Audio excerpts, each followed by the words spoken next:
అది గుడిసైనా పర్వాలా, తాటాకు గుడిసైనా పర్వాలా, మన స్థలంలో మన ఇల్లు మనకుండాలి.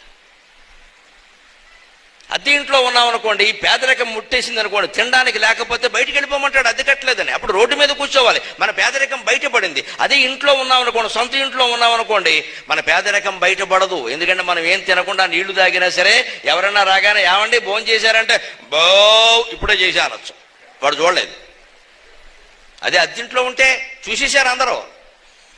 అద్దె కట్టలేకపోయిన వాడు అన్నం ఎలా తింటాడండి? గట్టిగా పరమాన్నం వండుకున్నావు అనుకో, అద్దెవాడు వచ్చేస్తాడు, నువ్వు పరమాన్నం వండుకుని తింటున్నావు, నా అద్దె కట్టమే అంటాడు. సొంత ఇంట్లో ఉన్నావు అనుకోండి, ఏమీ లేకపోయినా సరే, పేదరికంలో ఉన్నా సరే ఏం పర్వాలేదండి, నా ఇంట్లో నేనున్నానని చెప్పి ఏదో చెప్పేసేయచ్చు. ఏమండి ఇవాళ మీరు భోజనం చేసినట్టుగా లేదంటే శివరాత్రి అని చెప్పచ్చు. అది కూడా లేదనుకోండి, ఈ శివరాత్రి రోజు రాదు కదా, మా శివరాత్రి అని చెప్పొచ్చు, నెలకోసారి వస్తుంది, కృష్ణపక్ష చతుర్దశి. అది కూడా లేదనుకోండి, ఇవాళ సోమవారం అండి అనొచ్చు.